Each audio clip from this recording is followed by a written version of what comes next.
Palavra da Verdade, com Hernandes Dias Lopes. Irmãos queridos, nós vamos abrir a Palavra de Deus no livro de Atos dos Apóstolos, capítulo 17. Atos dos Apóstolos, capítulo 17.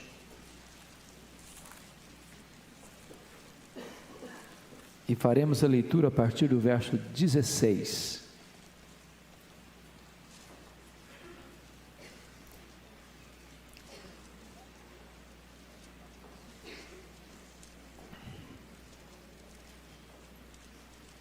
O discurso de Paulo em Atenas. Enquanto Paulo esperava Silas e Timóteo em Atenas, o seu espírito se revoltava em face da idolatria dominante na cidade. Por isso dissertava na sinagoga entre os judeus e os gentios piedosos. Também na praça, todos os dias, entre os que se encontravam ali. E alguns dos filósofos epicureus e estoicos contendiam com ele, havendo quem perguntasse: que quer dizer esse tagarela? E outros: parece pregador de estranhos deuses, pois pregava a Jesus e a ressurreição. Então, tomando consigo, o levaram ao Areópago, dizendo: poderemos saber que nova doutrina é essa que ensinas? Posto que nos trazes aos ouvidos coisas estranhas, queremos saber o que vinha a ser isso. Pois todos os de Atenas e os estrangeiros residentes de outra coisa não cuidavam, senão dizer ou ouvir as últimas novidades. Então Paulo, levantando-se no meio do Areópago, disse: senhores atenienses, em tudo vos vejo acentuadamente religiosos, porque passando e observando os objetos de vosso culto, encontrei também um altar no qual está inscrito: ao Deus desconhecido. Pois esse que adorais sem conhecer é precisamente aquele que eu vos anuncio, o Deus que fez o mundo e tudo o que nele existe. Sendo ele o Senhor do céu e da terra, não habita em santuários feitos por mãos humanas, nem é servido por mãos humanas como se de alguma coisa precisasse, pois ele mesmo é quem a todos dá vida, respiração e tudo mais. De um só fez toda a raça humana para habitar sobre toda a face da terra, havendo fixado os tempos previamente estabelecidos e os limites da sua habitação, para buscarem a Deus, se porventura tateando possam achar, bem que não está longe de cada um de nós, pois nele vivemos e nos movemos e existimos, como alguns dos vossos poetas têm dito, porque dele também somos geração.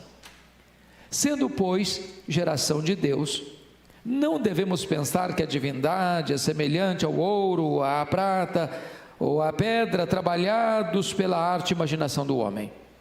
Ora, não levou Deus em conta os tempos da ignorância. Agora, porém, notifica aos homens que todos, em toda parte, se arrependam, porquanto estabeleceu um dia em que há de julgar o mundo com justiça, por meio de um varão que destinou e acreditou diante de todos, ressuscitando dentre os mortos. Quando ouviram falar de ressurreição de mortos, uns escarneceram, e outros disseram: a respeito disso, te ouviremos noutra ocasião. A essa altura, Paulo se retirou do meio deles. Houve, porém, alguns homens que se agregaram a ele e creram. Entre eles estava Dionísio, o Areopagita, uma mulher chamada Dâmaris, e com eles outros mais. Amém.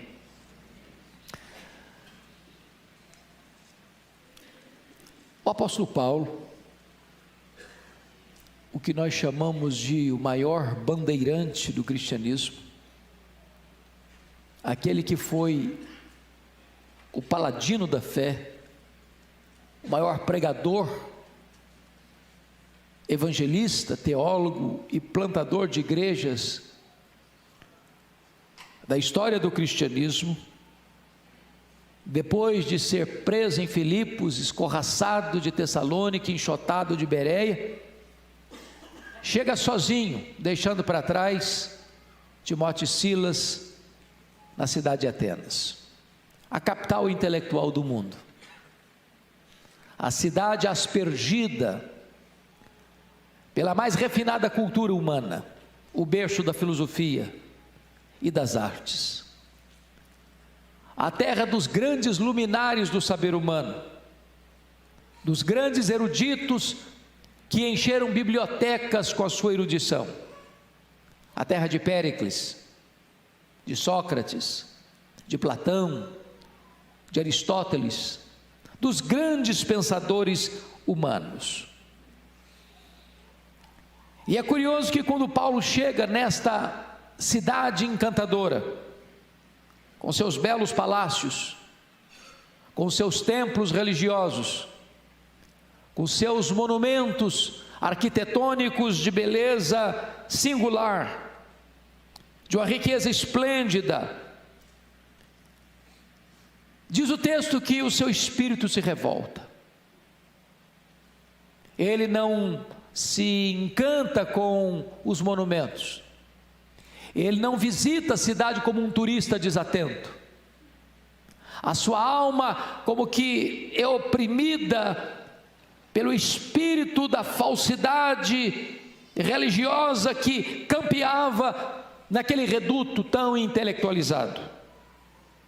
E diz a Bíblia que em virtude disso, ele vai para a sinagoga onde os judeus e os piedosos, oriundos do campo gentílico, convertidos ao judaísmo, se reuniam, e ali ele conversa com eles, ali ele disserta acerca da palavra de Deus com eles. Isso é fazer os sábados, porque no sábado é que eles se reuniam nas sinagogas. Porém, Paulo não era um pregador entre quatro paredes. Paulo era um homem que estava onde as pessoas estavam. Por isso diz o texto que todos os dias, sem exceção, ele ia para a ágora, ele ia para a praça. E a praça dos gregos, chamado ágora, não era uma praça como a nossa hoje, com jardins, com bancos. Não, a praça era o cenário político mais importante dos gregos. A praça era o local onde os pensadores, os oradores, os grandes estudiosos e luminares do saber se reuniam para discutir sua cosmovisão com as pessoas. E Paulo vai para lá. E Paulo se insere neste meio acadêmico. E não tarda para que alguns filósofos estoicos e epicureus comecem a discutir com ele, a contender com ele. E esses homens, cheios de empáfia e de orgulho, pela sua cultura refinada, pelo seu muito saber, olham para Paulo com preconceito e o chamam de tagarela. Essa palavra tagarela é uma palavra muito pesada. A palavra grega spermologos é a ideia de um passarinho que está no esgoto, catando sementes.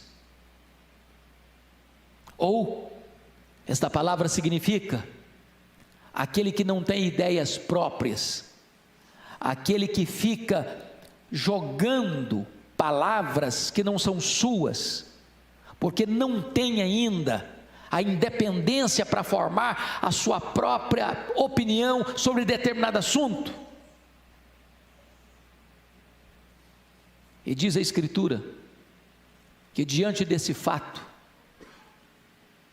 Paulo chama de tal forma a atenção de Atenas, que era uma grande metrópole na época, que os atenienses e os estrangeiros residentes em Atenas, de outra coisa não cuidavam senão falar das últimas novidades, do que Paulo estava pregando, porque ele pregava a Jesus e a ressurreição. Então, mesmo numa cultura politeísta, com tantos deuses, para eles Paulo estava pregando outras duas divindades que eles não conheciam, Jesus e a ressurreição como se fosse uma divindade masculina e uma divindade feminina. E então levam Paulo ao tribunal dos judeus, ao tribunal dos gregos, o Areópago. Era mais do que um espaço físico, era mais do que uma geografia da cidade, era o local onde as grandes questões eram tratadas pelas autoridades constituídas daquela cidade.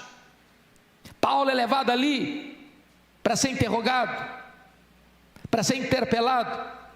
E quando ele chega naquele seleto ambiente, Paulo é extremamente estratégico, porque seu espírito estava revoltado por causa da idolatria, mas ele abre um dos mais sublimes discursos registrados na Bíblia, de uma maneira extremamente sensível, estratégica e sábia.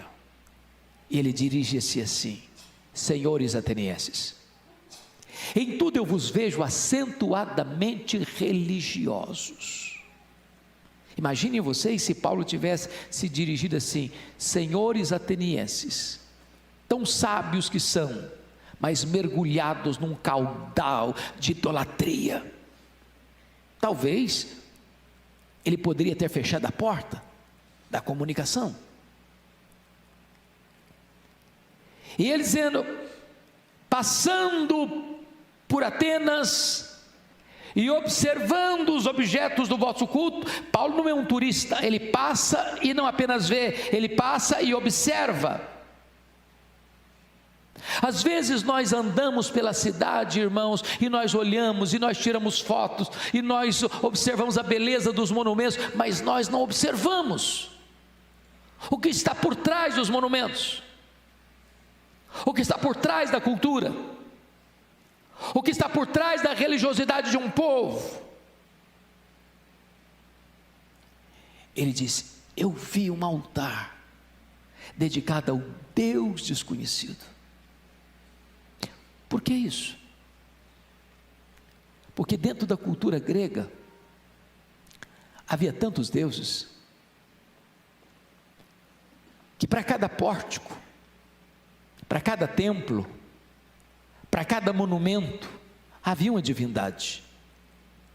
E dentro da crendice politeísta deles, eles pensavam: as divindades que nós servimos sem conhecer são iracundas, são vingativas, e toda divindade precisa ter um altar. Mas eles pensavam: e se porventura nós tivermos esquecido alguma divindade, se erigirmos aqui algum altar, essa divindade vai nos punir. E eles então, com medo de correrem esse risco, levantaram um altar ao Deus desconhecido. E Paulo pega este gancho para falar para eles do Deus verdadeiro que eles não conheciam. E então Paulo começa a apresentar para eles o Evangelho. O que eu acho curioso, meus irmãos, é que passaram-se 20 séculos. São Paulo hoje, Rio de Janeiro hoje, Brasília hoje, Belo Horizonte hoje, Fortaleza hoje, ou as outras cidades e capitais do nosso país hoje, não são diferentes da Atenas do passado. Prestem bem atenção vocês. O mundo hoje, como naquela época, tem muito interesse por novidades, mas não tem interesse pela verdade. Se você percebeu, está escrito no versículo 21, pois todos os de Atenas e os estrangeiros residentes de outra coisa não cuidavam, senão dizer ou ouvir as últimas novidades. O mundo tem curiosidade para saber de novas novidades, de novas ideias, de novas propostas. Mas para esse mesmo povo, o Evangelho era considerado coisa estranha. Para eles, Paulo estava pregando coisa estranha. Para o Brasil ainda, o verdadeiro evangelho é coisa estranha. Mais do que isso, para eles, o pregador era um tagarela. Para eles, o pregador, o apóstolo Paulo, era um tico-tico no fubá, que fica catando sementes aqui e acolá, mas que não tem ideia própria, que não sabe o que fala, que repete o que não entende. Para eles, o verdadeiro Deus era desconhecido. Agora eu pergunto a vocês, não é este o retrato do Brasil também?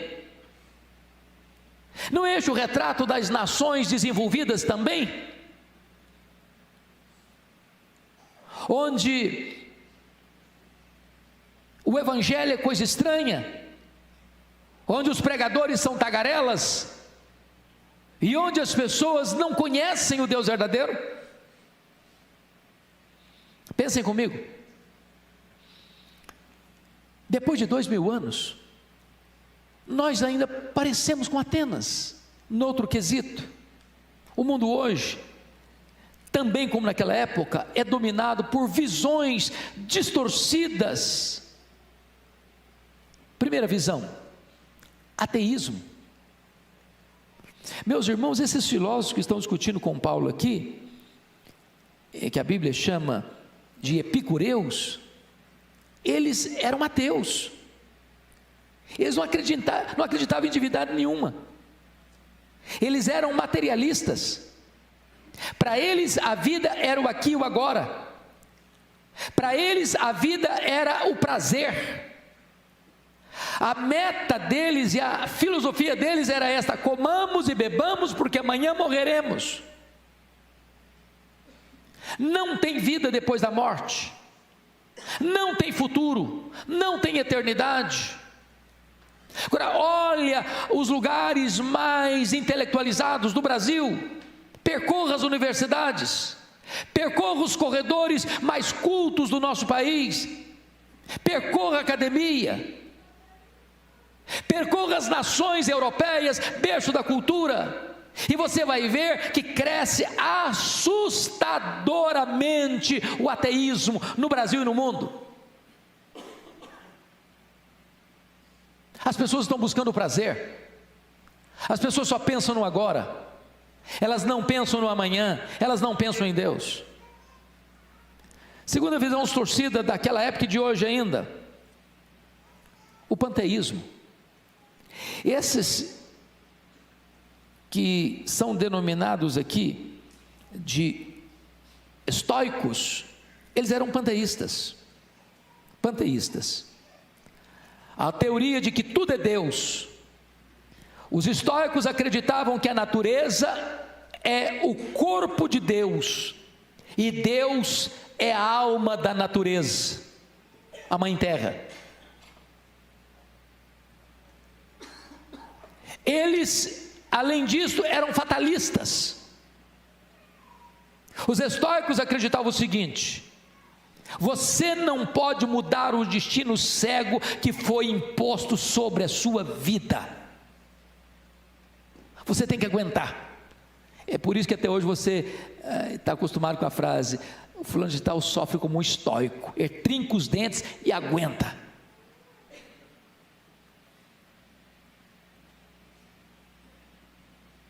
A filosofia dos estoicos era a filosofia de Gabriela, cravo e canela. Eu nasci assim, eu cresci assim, eu vou morrer assim. Não dá para mudar. Eles pensavam isso. Mas hoje, os intelectuais do nosso tempo pensam do mesmo jeito.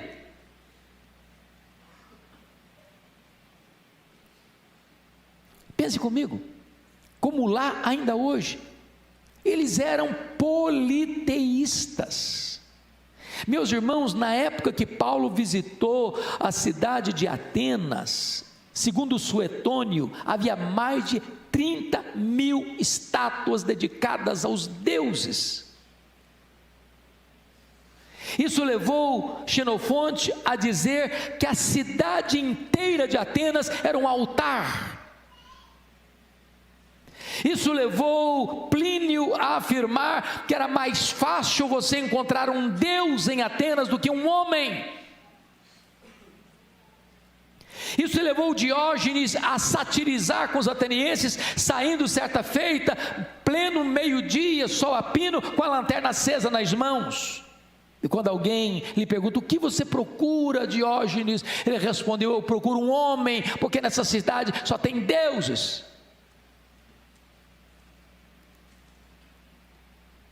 Era uma cidade politeísta, com muitos deuses. Agora olhe as nossas cidades, e você vai ver que o homem moderno hoje, contemporâneo, tem muitos deuses, que ele mesmo criou. É o seu dinheiro, é o seu sucesso, é o seu prazer, é a sua fama, é a sua glória, é o seu próprio nome. Quantos que hoje, a despeito da sua cultura, ainda se prostram diante de um ídolo? Olha a Índia, que tem mais de 30 milhões de deuses. Pois bem, queridos, é nessa conjuntura que Paulo pregou, e é nessa conjuntura que você e eu vivemos, é que Paulo então vai falar sobre o Deus que eles adoravam sem conhecer, o Deus desconhecido. Mas quem é esse Deus desconhecido dos atenienses? Então, notem comigo que Paulo começa o seu discurso a partir do verso 23, dizendo o seguinte: pois esse que adorais sem conhecer é precisamente aquele que eu vos anuncio. Vocês conhecem muitos deuses. Eu vejo vocês como um povo acentuadamente religioso. O que faltava em Atenas não era religião, tinha demais. O que faltava em Atenas era o conhecimento do verdadeiro Deus. Talvez o que falte no Brasil é o conhecimento do verdadeiro Deus. E quem é esse Deus? E Paulo responde: em primeiro lugar, Ele é o Deus Criador. Confira comigo, por gentileza, o que ele vai expressar para nós aí no versículo de número 24. O Deus que fez o mundo e tudo o que nele existe. Amados irmãos, eu acho maravilhoso isso, porque já naquela época de Paulo, já havia pessoas que pensavam na questão de outras explicações para a origem do universo, que não a criação. Vocês bem sabem que os gregos não acreditavam na doutrina da criação. Vocês bem sabem que os gregos pensavam que a matéria era eterna. Vocês bem sabem que os gregos pensavam que a matéria sendo eterna, sendo eterna, a matéria também era má, e o espírito era bom. Então eles não acreditavam na criação, porque eles entendiam que Deus devia ser bom, e se Deus é bom e a matéria é má, Deus bom não pode criar matéria má. Então eles diziam que o mundo surgiu de diversas emanações divinas, mas que a emanação que originou o universo não era Deus. E Paulo não tem nenhum problema de consciência, Paulo não tem nenhum problema intelectual para afirmar na terra da intelectualidade, que não acreditava na doutrina da criação, que Deus criou o mundo e tudo que nele existe. A matéria não é eterna, a matéria foi criada, e criada por Deus. Este mundo é feito de matéria e energia, e matéria e energia não criam a si mesmas. Este mundo é governado por leis, e leis não criam a si mesmas. Paulo está dizendo em Atenas que este mundo não surge espontaneamente, este mundo foi criado. Paulo está dizendo em Atenas que este mundo não é resultado de uma evolução de milhões e milhões de anos, esse mundo foi criado. Paulo está dizendo que este mundo não é fruto de uma explosão cósmica, este mundo foi criado, tudo foi criado por Deus. Esta é uma verdade estranha para o mundo hoje. Quando você prega sobre isso, eles vão chamar você de tagarela. Mas seja Deus verdadeiro e mentiroso todo homem.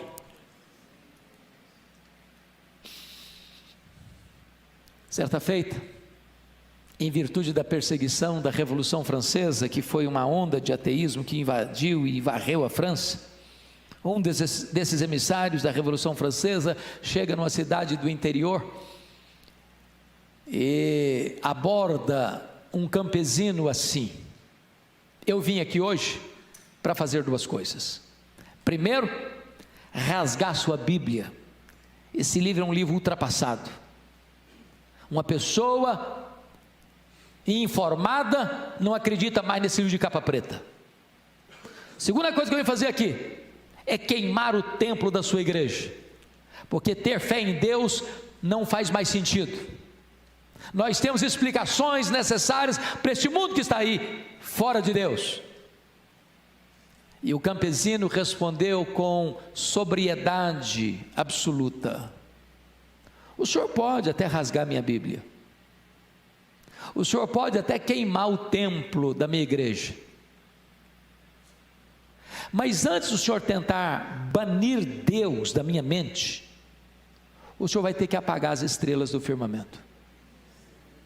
Porque enquanto elas brilharem, eu saberei que Deus existe. Os céus proclamam a glória de Deus e o firmamento anuncia as obras de suas mãos. Irmãos, esta é uma verdade que precisa ser anunciada em alto e bom som nos nossos dias. Deus é o Criador de todas as coisas que existem. Você e eu não viemos do macaco, você e eu viemos das mãos do Deus Todo-Poderoso. Nós somos a imagem e semelhança do Deus Todo-Poderoso, o Criador dos céus e da terra. Segundo lugar, Paulo vai mostrar para nós que o Deus que os atenienses não conheciam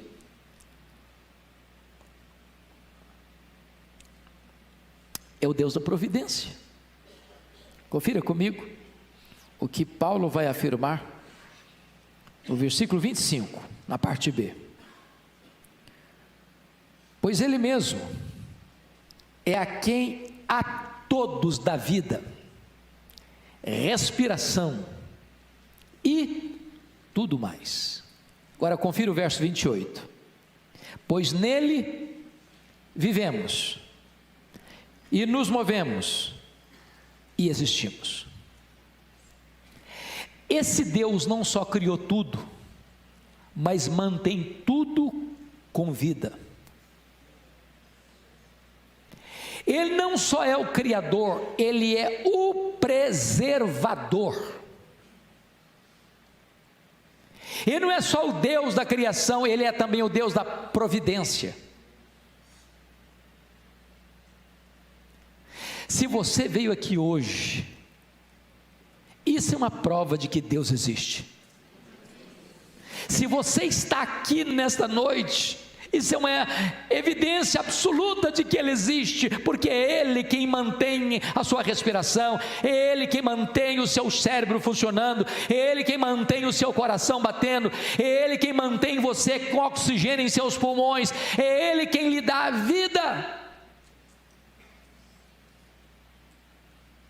E sabe, amados, às vezes pelo corre-corre da vida, pela falta de reflexão devida no nosso coração, a gente pode passar pela vida achando essas coisas tão naturais, a ponto de você levantar-se de manhã e abrir a janela do seu quarto e a luz entrar, e você nem reconhecer que se você está vivo é porque Deus lhe preserva a vida. Se você tem pão sobre a sua mesa, não é porque você tem dinheiro, porque de nada adiantaria você ter dinheiro se os campos não produzissem alimento. É Deus quem sustenta.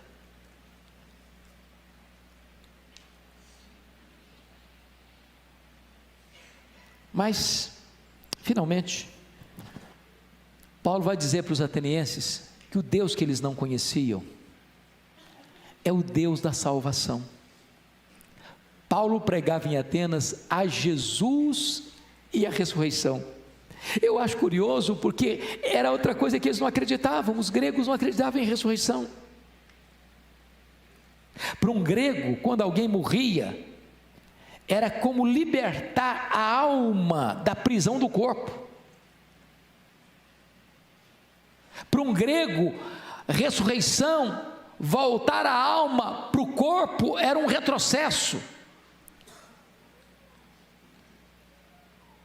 Paulo se dirige aos epicureus que achavam comamos e bebamos porque amanhã morreremos e não tem mais nada. Ele está dizendo, tem sim, tem ressurreição, tem sim, tem juízo final, tem sim, tem acerto de contas com Deus. E Paulo então vai mostrar para os atenienses, que se julgavam os donos do saber, que eles estavam mergulhados num caudal de ignorância espiritual, dizendo o seguinte: Deus agora ordena que todos em toda parte se arrependam, se arrependam. E o que é arrependimento? Arrependimento tem 3 elementos fundamentais e nós precisamos entender isso. A palavra metanoia significa mudar de mente. Segundo, sentir tristeza segundo Deus. Terceiro, dar meia volta. Você está caminhando para cá, você agora caminha para cá. Você vira as costas para o pecado e se volta para Deus. Se não houver a convergência desses 3 elementos, razão, emoção e volição ou vontade, não teve arrependimento. Eu ilustro. Pensem comigo na diferença entre Judas Iscariotes e Pedro. Judas traiu, Pedro negou. Judas conseguiu dar 2 passos dos elementos do arrependimento. Ele reconheceu que estava errado, declarou que estava errado, trair sangue inocente. Ele sentiu tristeza, ele devolveu o dinheiro, ele não quis saber daquele dinheiro mais, mas ele não completou o ciclo do arrependimento, ele não deu o último passo do arrependimento, que é voltar-se para Deus. O resultado foi o suicídio. Isso é remorso. Pedro reconheceu o seu erro, sentiu tristeza pelo seu erro, mas ele voltou-se para Jesus, ele fechou o ciclo do arrependimento, foi perdoado e foi restaurado. Talvez você pergunte, mas de que devo me arrepender? Não apenas daquilo que você faz, mas de quem você é. A Bíblia diz que todos pecaram e destituídos estão da glória de Deus. O melhor de nós aqui, com as suas justiças mais belas aos olhos dos homens, não consegue, o melhor de nós não consegue o favor de Deus pelos seus próprios méritos, porque as nossas justiças não passam de trapos de imundícia aos olhos dele. É preciso que você se arrependa. A grande manchete do Evangelho é: arrependei-vos.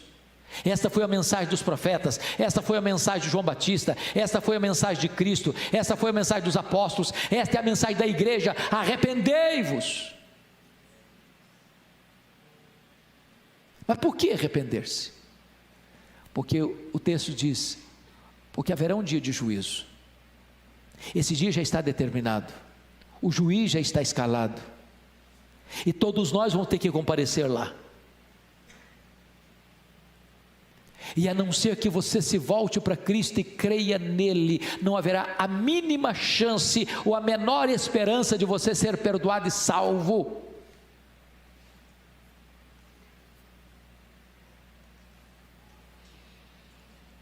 Depois que Paulo termina esse sermão em Atenas, eu acho curiosíssimo, porque o seu auditório se divide em 3 grupos. O primeiro grupo está no versículo 32, uns escarneceram dele. Irmãos, prestemos bem atenção nisso. Às vezes nós imaginamos, você que é um irmão em Cristo, você que é um pregador leigo, você que é um professor de escola bíblica dominical, você que é chamado aqui e acolá para dar uma palestra, para dar um estudo bíblico, ou para lecionar numa sala bíblica, escola bíblica dominical, ou você que prega para o seu amigo, para o seu vizinho, para o seu parente. Às vezes você pensa que quando alguém rejeita a mensagem que você prega, você fracassou. Você não fracassou. Não há fracasso na pregação do Evangelho. O Evangelho, a palavra de Deus, é uma espada de 2 gumes, ela corta de um lado, ela corta do outro, ela salva e ela condena. Quando as pessoas rejeitam a palavra, elas estão trazendo sobre si mesmas a condenação que esta palavra insere. E quantos hoje escarnecem? E quantos hoje zombam? A primeira reação dos atenienses intelectuais foi zombar de Paulo, escarnecer de Paulo. A segunda reação está no versículo 32 ainda, está escrito aí: a respeito disso te ouviremos noutra ocasião. A segunda reação não foi mais agora escarnecimento, não, agora é protelar, adiar a mais importante decisão da vida. Não é este um grande risco hoje? Quando uma pessoa diz, a respeito disso te ouviremos noutra ocasião, sabe o que a pessoa está dizendo? O meu futuro está nas minhas mãos, eu que controlo isso. Essa pessoa é insensata, porque ela não administra o seu amanhã. Nenhum de nós pode ter garantia de que estará vivo amanhã, por mais saudável, por melhor que seja a sua posição social. Isso é presunção. É por isso que Tiago diz, você nunca deve dizer o seguinte: amanhã nós iremos, amanhã nós viajaremos, amanhã nós negociaremos, amanhã nós teremos lucro. Se Deus quiser você viaja, se Deus quiser você vai, se Deus quiser você negocia, se Deus quiser você ganha dinheiro, se Deus quiser você realiza seus projetos, mas se Deus quiser, se Ele não quiser, Ele fecha a torneira do oxigênio e você cai morto. Sua vida está nas mãos de Deus. Mas louvado seja o Senhor. Confira comigo o versículo 34. Houve uma última reação. Está escrito no verso 34: houve porém alguns homens que se agregaram a ele e creram. Louvado seja Deus. O que me encanta no Evangelho, irmãos, é que a palavra de Deus não volta para ele vazia, sem operar os desígnios de Deus. Então não se acanhe de pregar o Evangelho. Deus tem os seus, e a Bíblia diz que as ovelhas de Cristo ouvem a sua voz e o seguem.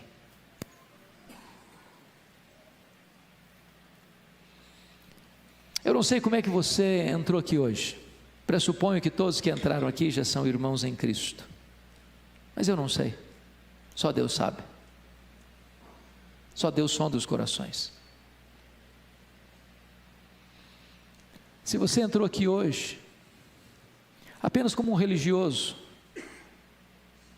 Se você entrou aqui hoje e ainda não se arrependeu dos seus pecados, se você entrou aqui hoje e não está preparado para ter um encontro com Cristo, diante do seu grande tribunal, para dar conta da sua vida, eu quero convidar você hoje para vir a Jesus, para confiar nele, para ser perdoado por ele, para receber dele a vida eterna. Não é sábio deixar isso para amanhã. Os atenienses pensaram que teriam outra ocasião. Eu não sei se aquelas pessoas tiveram outra ocasião. Eu não sei se você terá outra ocasião. Por isso, hoje é o dia da salvação. Hoje é o dia oportuno. Nós vamos orar. Curva sua fronte, por favor.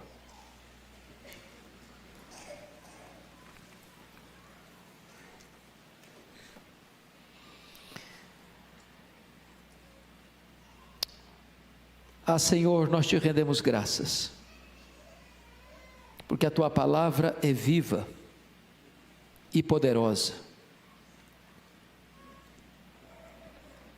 Mesmo num ambiente tão hostil como Atenas, a tua palavra diz que alguns creram. O que nós te pedimos nesta noite, ó Deus, é que se alguém entrou aqui hoje, nesta casa,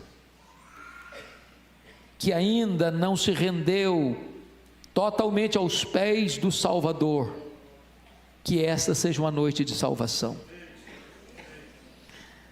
Que agora mesmo tu removas as escamas dos olhos, que agora mesmo tu tires o tampão dos ouvidos, que agora mesmo tu tires o coração de pedra, dando um coração de carne, que agora mesmo tu concedas o arrependimento para a vida e concedas a fé salvadora, que agora mesmo o milagre da regeneração aconteça e a conversão venha à tona, para a glória do teu nome.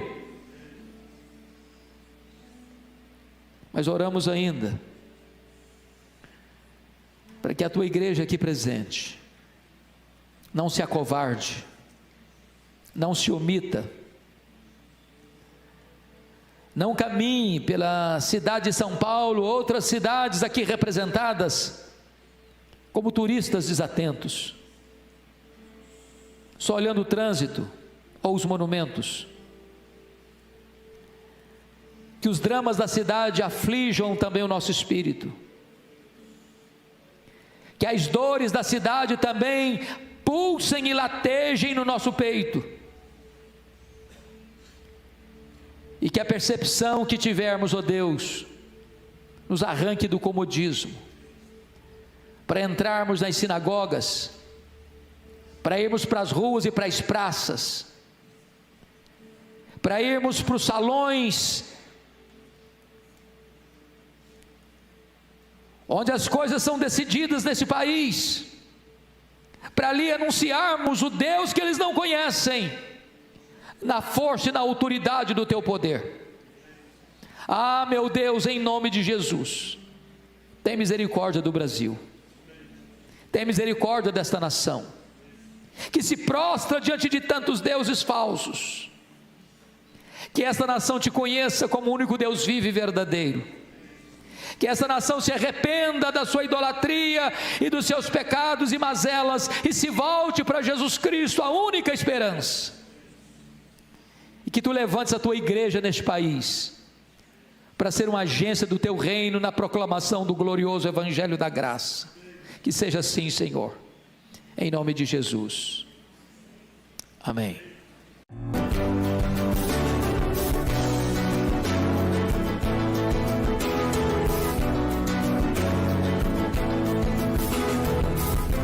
Palavra da Verdade, com Hernandes Dias Lopes.